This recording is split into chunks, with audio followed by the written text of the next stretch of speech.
Bismillahirrahmanirrahim. Alhamdulillahirabbil alamin. Allahumma shalli ala sayyidina Muhammad wa ala ali sayyidina Muhammad. Kawan-kawan, dalam video kali ini saya ingin membahas tentang ini pipa yang seperti leher angsa ini ya. Apa sih pipa ini? Sebetulnya pipa ini adalah penyederhanaan ya dari sambungan pipa seperti ini, kawan-kawan. Jadi ini panjangnya saya buat sama persis. Kalaupun ada beda itu nggak sampai 1 cm ya kawan-kawan, paling juga cuman beberapa milimeter aja. Bahkan kalau kawan-kawan lihat di sini sedikit lebih panjang. Nah, apa yang ingin saya sampaikan di sini yaitu saya ingin ngasih tahu ke kawan-kawan bahwa bentuk yang seperti ini itu adalah sangat efisien. Sangat efisien itu artinya apa? Dia bisa menghasilkan flow atau aliran atau debit air yang lebih lancar ya kawan-kawan. Nah, kenapa lebih lancar? Karena yang model kayak gini ini itu banyak tekukan ya kawan, jadi nggak efisien. Nanti kita akan praktekkan bener nggak sih apa kata saya itu ya. Nah, kemudian dalam istilah ilmu alir mengalir ya, kalau kawan-kawan yang pernah kuliah itu pasti nyebutnya mekanika fluida gitu ya. Pasti kawan-kawan itu memiliki pengetahuan yaitu tentang namanya itu head loss atau kehilangan tekanan ataupun kehilangan ya energi persatuan massa, itu istilahnya head ya.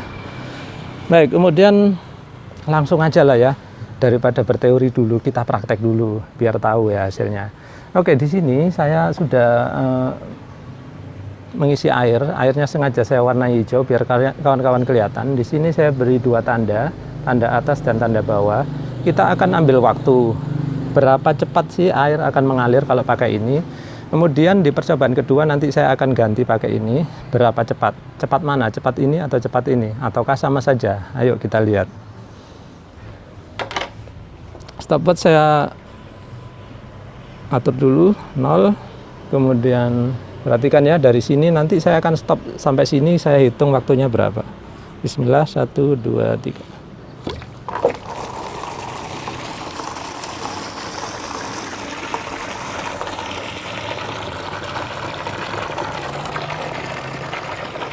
Kita lihat ya kawan-kawan.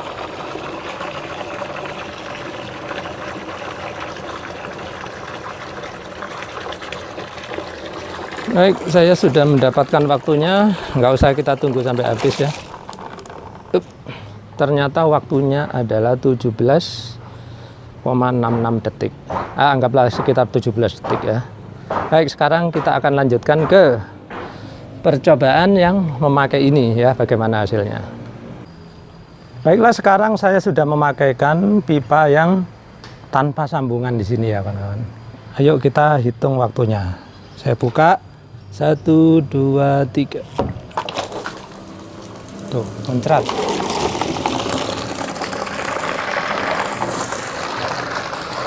Sampai garis ya. Oke.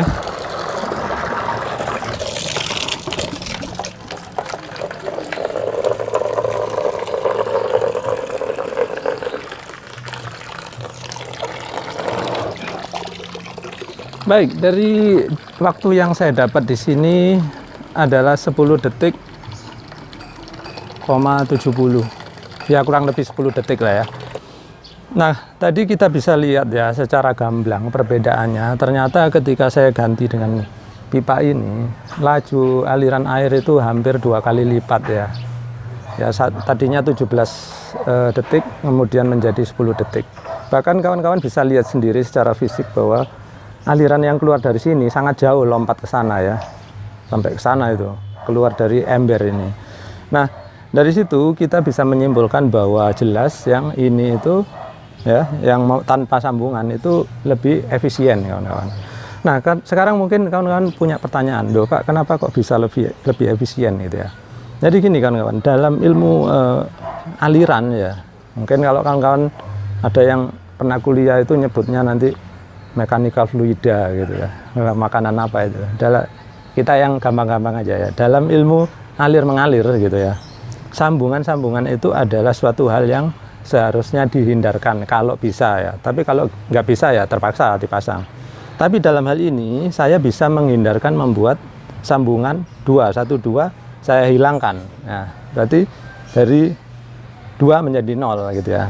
Atau kalaupun ini kawan-kawan anggap ini sambungan 1, 2, tinggal 2 dari tadinya itu kan 1, 2, 3, 4 ya. Dari 4 menjadi 2. Jadi itu suatu improvement ya, atau kemajuan gitu.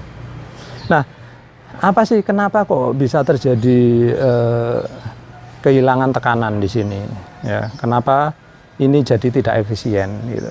Kalau kawan-kawan perhatikan, sebetulnya ini mirip aja dengan kita lagi berkendara di jalan raya kawan-kawan ya. Kalau kawan-kawan perhatikan, ini itu ibaratnya itu ini sambungan ya, perhatikan. Dari pipa ke elbow ada sambungan, itu pasti dalamnya nggak mulus ya kawan-kawan. Pasti ada nanti selisih jarak gitu, sehingga kalau jalan ibaratnya itu kita lagi melewati gap atau seperti polisi tidur lah gampangannya gitu ya. Yang kedua, polisi tidurnya nggak cuma satu kawan-kawan, 1, 2, 3, 4 ya, karena di sini sambungannya memang cuma 2 ya, tapi karena pipanya berpotong-potong akhirnya 1, 2, 3, 4 seperti itu. Nah, nggak berhenti di situ ya. Yang kedua ya kawan-kawan, ternyata perbedaan ini ya sama yang ini itu adalah ada di radius ini juga. Nah, radius ini seperti kawan-kawan lagi melewati jalan raya ya. Yang ini belokan tajam, yang ini belokan landai ya. Belokan yang radiusnya besar. Nah, kalau belokan radiusnya besar, kawan-kawan ngebut pun bisa ya kan. Sedangkan untuk belokan tajam, kalau kawan-kawan ngebut, kawan-kawan akan terlempar dari sepeda motor, kira-kira seperti itu. Makanya air di sini itu cenderung lebih ngebut dibandingkan di sini ya. Udah jelas ya kawan-kawan. Seconds, 240 kilometers an hour through the first part, building to 275 for the final part. Then a quick stab on the brakes to slow the car to 180 kilometers an hour for turn 19. The pit lane entry is on the left.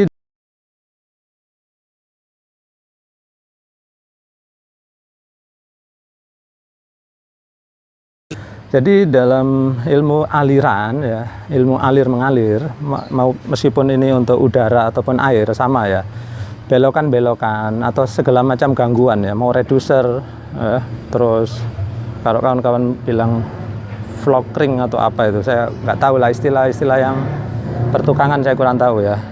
Ya, kayak reducer, kemudian termasuk ini ya, kalau bisa kita hindarkan, kita hindarkan. Tapi seperti saya bilang, kalau nggak bisa kita hindarkan ya tetap dipakai. Tapi ini bisa dihindarkan, maka kita bikin seperti ini daripada yang banyak sambungan seperti ini. Nah, kemudian tentu saja dalam hal kemudahan itu juga menjadi pertimbangan ya kawan.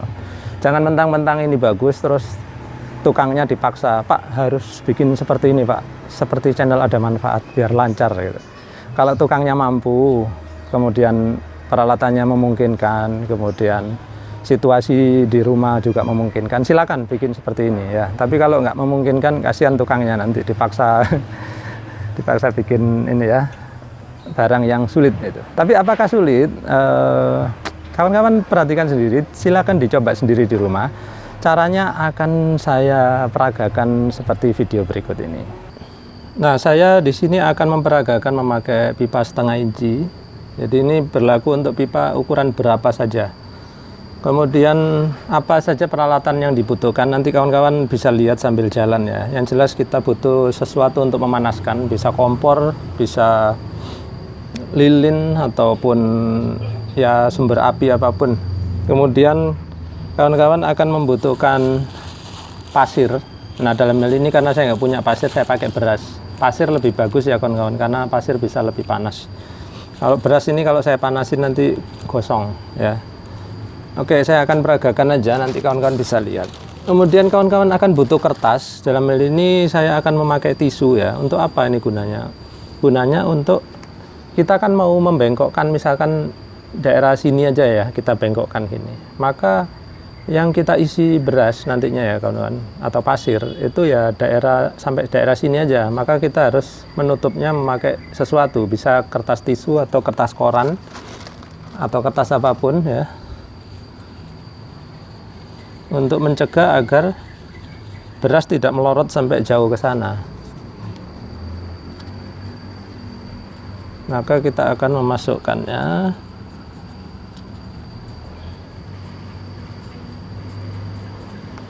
Jangan terlalu padat ya kawan-kawan, nanti mengeluarkannya susah ya. Kita usahakan dia bisa mudah juga dikeluarkan. Oke, saya pikir cukup. Kemudian kawan-kawan harus mengukur di mana letaknya nanti kira-kira belokannya ya. Maka dalam ini karena saya mau membelokkan di sini, maka saya akan mendorong kertas tadi sampai di sini aja. Nah, silakan kawan-kawan cari alat penusuk apapun, lidi atau apa. Saya punyanya selang kecil kaku ini. Saya ukur dulu, saya maunya sampai situ, maka saya akan tusukkan seperti ini. Nah, seperti itu ya. Jadi dia udah nyampe situ lah kira-kira. Baik, sekarang kawan-kawan persiapkan satu lagi kertas penyumpal ya, untuk nanti ditaruh di sini, tapi ini jangan dimasukkan dulu. Sekarang waktunya kawan-kawan untuk memanaskan berasnya atau pasir ya, lebih baik pasir. Nanti saya akan tunjukkan kenapa pasir lebih baik. Baik, sekarang kompornya akan saya nyalakan. Ini kompor udah nyala, panci dipanaskan.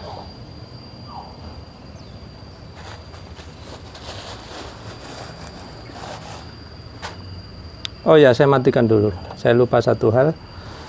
Pasirnya diukur dulu ya kawan-kawan, jumlahnya seberapa, biar nanti nggak kebanyakan. Sayangkan kalau buang-buang beras. Kita ukur dulu. Bagaimana cara mengukurnya? Kita tuangkan sehingga nanti sampai kepada sepanjang yang kita inginkan, gitu ya, biar nggak berlebihan. Maka kita ambil corong, masukkan berasnya.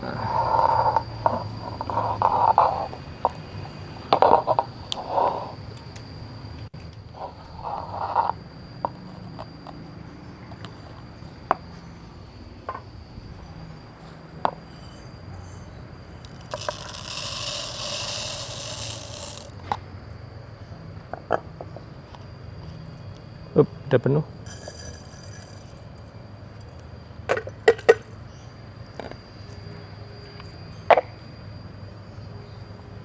Jadi kita kurangkan kalau terlalu penuh ya kawan-kawan.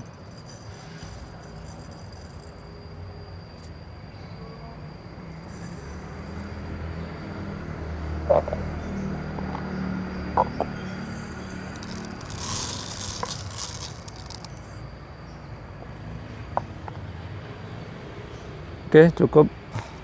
Jadi selalu sisakan ruang untuk soket ya kawan-kawan. Untuk soket, karena soket itu butuh pipa lurus ya. Jadi jangan dilengkungkan sampai di sini karena nanti soket kesulitan masuk. Baik, sisa beras saya kembalikan dulu.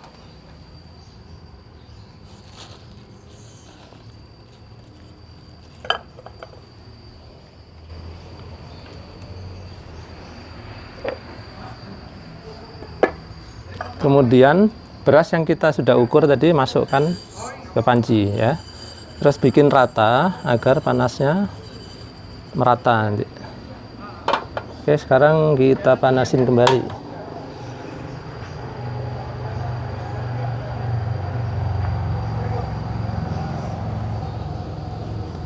Agar lebih cepat dan lebih merata, ditutup aja ya kawan-kawan.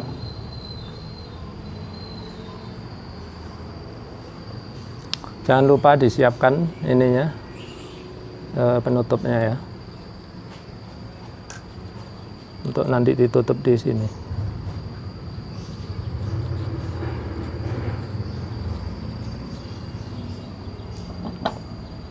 Jangan dikasih air ya kawan-kawan, nanti jadi beras, jadi nasi nanti.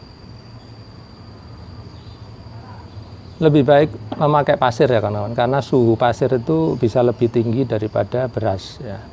Nah, ini nanti karena suhu beras itu tidak bisa terlalu tinggi, maka saya akan perlu untuk memanasin bagian luarnya juga sebentar gitu.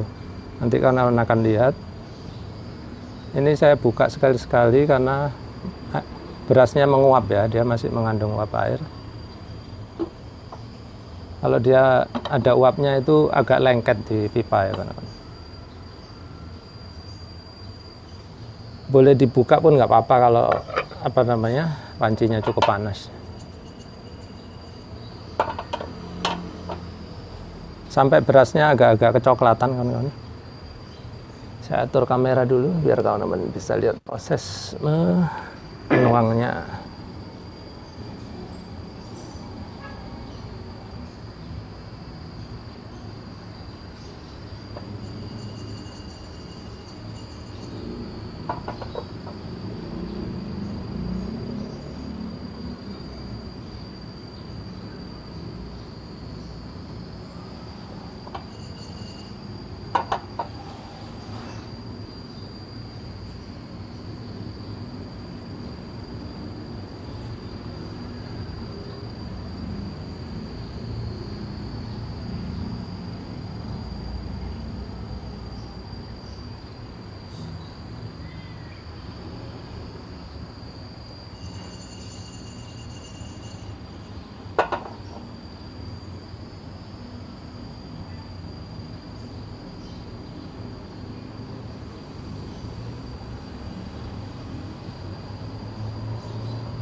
Baik, ini beras sudah agak-agak kecoklatan, saya pasang corong, kemudian saya tuangkan semua karena kita tadi udah ukur ya.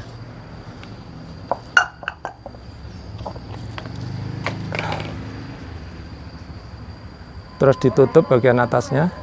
Nah, baik, sekarang seperti saya bilang tadi, luarnya mungkin kurang panas sehingga saya tambahkan seperti ini. Sambil dirasakan ya teman-teman, kalau udah bisa ditekuk seperti ini, ditekuk ya.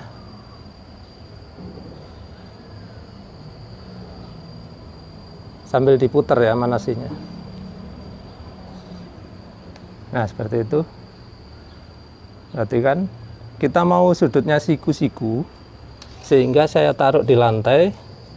Kemudian saya di sini punya kursi ya, saya atur sedemikian rupa sehingga dia bisa menahan.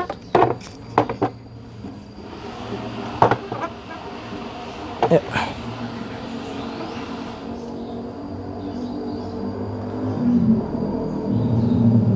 Baik, di sini kita butuh sesuatu untuk menahan, maka saya kasih pancinya ini aja, karena pipanya agak melawan ya. Kalau ini kompor saya matikan. Kawan-kawan, sekarang saya ajak melihat. Oke, kawan-kawan bisa lihat bagaimana cara memanfaatkan kaki kursi ya untuk menjaga agar bisa siku-siku.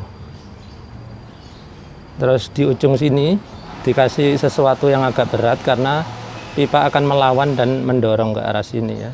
Dia masih punya kelenturan. Kita tunggu sampai dia agak dingin. Oke, sepertinya udah agak dingin. Memang nggak makan waktu terlalu lama biasanya.